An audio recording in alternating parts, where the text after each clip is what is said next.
Another beautiful day in Southern California and another great day of training camp here at the Bolt. Any questions? DJ Chark seems, he's been making some big time plays out there for you guys. Can you just talk on what you've seen from him so far? Yeah, DJ's doing a great job at everything.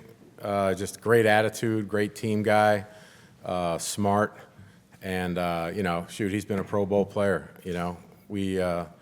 I really think I sense a hunger in him too, and it's showing every day. So he's doing a great job. Can't speak enough about it, and you just want to continue to develop chemistry with each receiver.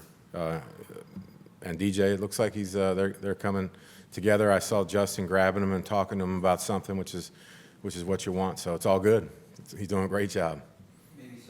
On Palmer and what you've seen from him this camp so far. Yeah, I mean, what a pleasant surprise in the sense that he was working through something in the spring, and boy, he's coming out and he looks good, and he's really working hard, very diligent. Josh is a very, very meticulous guy, very detail oriented, and it shows in his play because he takes what Sanjay Lal and he talk about with technique. And you can see it immediately transfer in practice. Even if he knows he's not getting the ball, he's working on something. Something we pointed out in the offensive meeting with the offensive team the other day.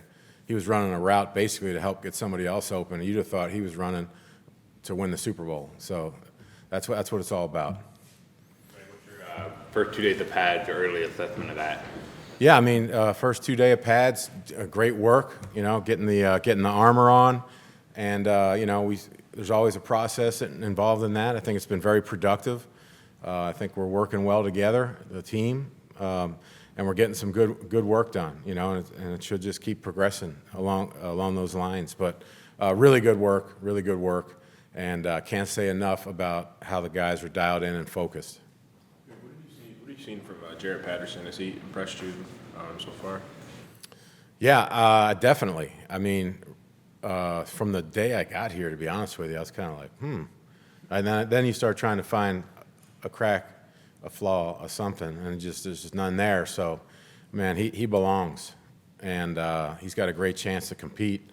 And we're just going to have to see how things move through the competition of the summer. So, but I can't say enough about him. I saw today he broke a couple tackles and scored, and Jim gave him a high five. Did you see that? I mean, I saw the score, but yeah, I'm sure he got a high five from Jim. But yeah, I mean, I'm really excited to see how that moves and progresses. Coach, you just stopped in San Francisco and Baltimore. Tight ends were a very integral part of your offense. What do you like from the tight ends that you have in the tight end room here? Yeah, I mean, I think it's a very diverse group, and you've got Hayden, who I've been with before, and Hayden can bring a lot of different things. He's a little bit of a Swiss Army knife, and he can do a lot of different things well. He's a clutch guy too. He's a clutch guy. He's made some clutch plays when we were together, and then I've seen him do it at other places too. But really excited about him. Will Dissly, I think, is really being reborn again in football, and really like what we're seeing from him. And he brings great leadership to the group. Donald Parham, really exciting guy to work with, and geez, I asked him what it's like to be 6'9". I said I have no experience at it, but no, he's a big, tall target, and he's really working hard. I think he's making a lot of progress. And we got some young guys too. And Stone Smart is another guy, a lot of potential. And the thing with tight ends is always, okay, every tight end's different, so how much we're going to use them doing this or that, they're kind of the chess pieces you can move around inside the defense. So it's going to be interesting. We're really putting a lot on their plate. Greg, first 2 days in pads, what have you thought so far of first round pick Joe Alton and some of the matchups that he's gone up against Bosa mainly, but what have you thought about him so far? Yeah, Joe's doing a great job working through camp. Pretty good competition. He gets to work against in practice. Iron sharpening iron. And, Joe's got his mind in the exact right spot. He is humble, hungry, and he's a talented guy that's just going to keep getting better because of his work ethic. And so we're 2 days into it with pads on and whatnot, and he's doing a great job. Expect big things out of Joe. No, I have no reason to believe otherwise. But we just got to put the work in every day, and he's doing it. He's been moving around left and right as Rashawn's working through something. Just if Rashawn's back, Joe will be at right tackle. That's sort of how it's played out. But just what do you like about him in both spots? And I guess is there any thought to like if he's going to be, if we know he's going to be at right tackle, playing him more there so he can, make the transition from left to right? Yeah, I mean, I think you got to be able to play both sides. Some guys struggle with one more than the other. Obviously, he's played more left, so he's a little bit more comfortable in his stance.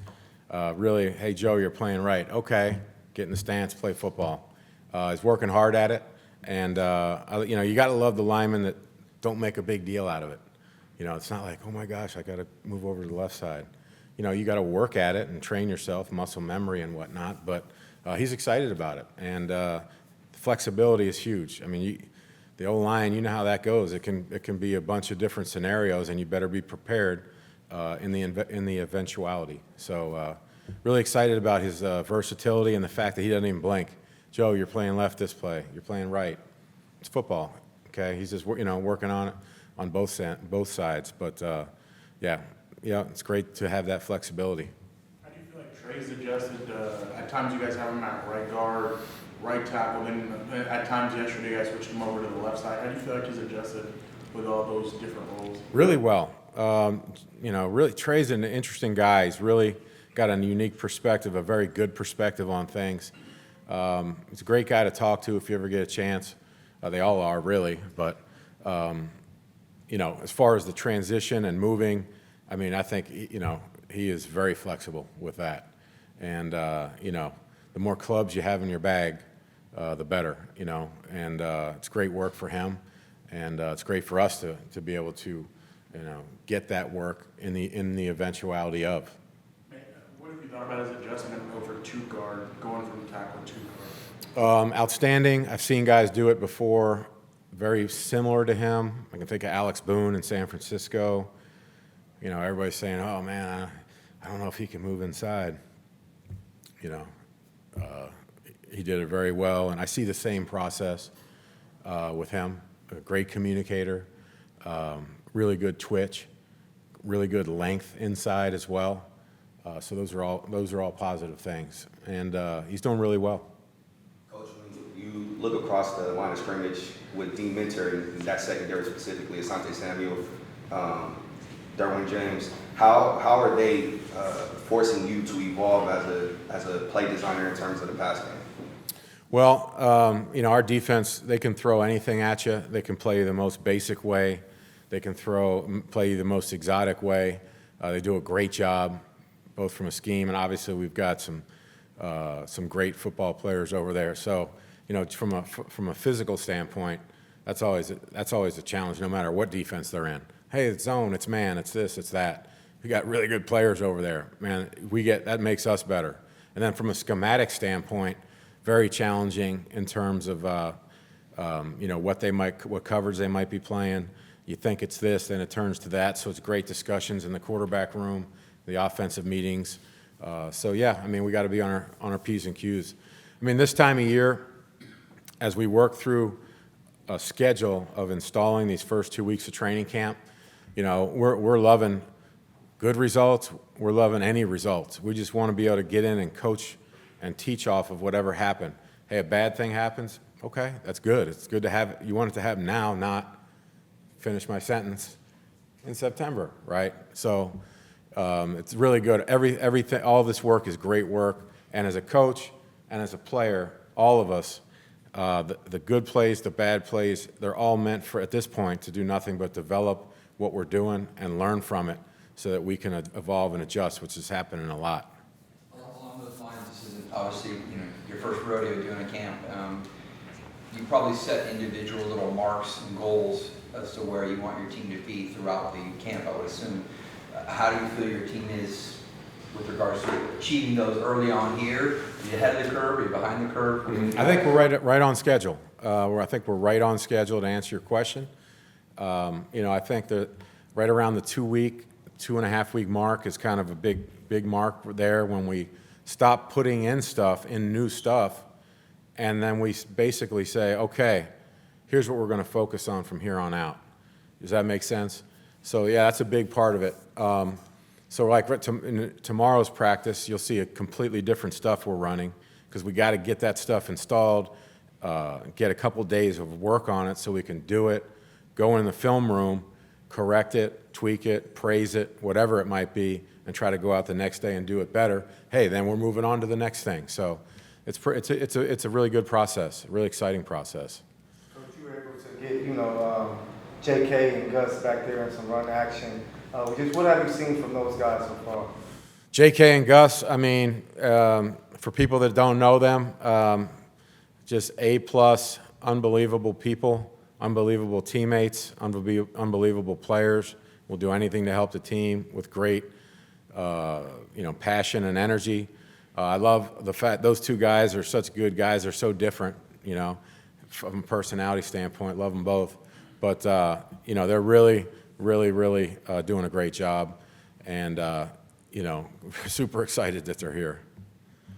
Greg, going back to the spring for a second, when you and Jim were in the RVs, just what was that like when Jim approached you about that? How did that sort of come about, and what was the experience like, Jim Rockfording it with?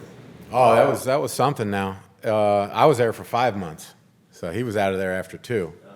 But it was great. It was a great experience. I think you saw both of our RVs, and you would agree that mine might have been a little bit more plush, but.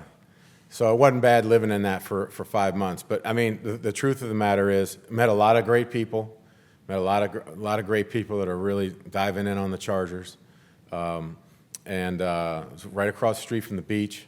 Pretty amazing, waking up, looking out at the Pacific Ocean every morning. Unfortunately, I couldn't do that because we were out of there at like 4:30 in the morning. It was still dark out, but on the weekends we would. At times, yeah. But basically, it was just a great experience, and we were up early at work, and then get home, and then just basically chill out and go to sleep. But when we did have a little downtime, got to meet a lot of great people, a lot of great Chargers fans. Everybody I'd meet, I'd try to convert to a Chargers fan if they weren't. So it was a lot of fun. It was Jim's idea, right? Yeah, I think it was both of our idea. Okay. Yeah. It was definitely both of our idea. Greg, having a lot of former players with you guys, Dany Walker, you, Potty, and some of these guys, what has that meant for you guys to bring them along with, obviously, from your San Francisco days to now, and today having them here? Yeah, I mean, it's multi-tiered. Jonathan Goodwin, Dany Walker, Mike Iapati. I mean, 3 A-plus human beings, great football players that share their perspective with our guys. I mean, there's no doubt that they can kind of help translate what we're trying to do to these guys, because they've done it and experienced it. So, and just being around them every day, being able to see their faces every day and talk to them has been unbelievable for us. Most importantly, though, I think it's really good for them and their professional careers and what they want to do, and also how they can help the players give them perspective. So. They're 3 great guys, 3 of them, all 3 of them. And then you got Deshaun, too. Can't forget about Deshaun. They called him the sheriff, man. Nobody wanted to go across the middle when he was back there. Coach, this is your second rodeo with Coach Harbaugh. How has he compelled you to evolve and grow as a coach this second time around? I'd say overall he's the number one guy, number one factor in my career that basically freed me up to go try things and do new things, and he encouraged it. He always has, to experiment, and really kind of think outside the box on things. So that stimulated my career like nobody else, and I thank him for that. He was always, he would always, if you had a thought or an idea and it sounded good, or he'd be like, hey man, let's do it, go with it. And as a really young coach at the time, I mean, that's what you need. You need somebody to believe in it, and then all of a sudden now you can go with it. This second time around, I mean, he's even better. I'd say he's more evolved, and he's still just a great football coach. And one in a million, one in a billion, perhaps. We saw Dany Thomson address the team before practice. That was awesome. Yeah, and just kind of how important it is and stuff like that to talk to the players. Unbelievable! What an unbelievable player. LT and what he did when he was here had a big impact on how I taught certain things in the run game, especially, and then just the kind of person he is speaks volumes. But I had the old goosebumps going when he was talking about his experience. So pretty unbelievable, and what an unbelievable person and legacy he's left with the Chargers organization and the fan base. So it was an honor to have him address us.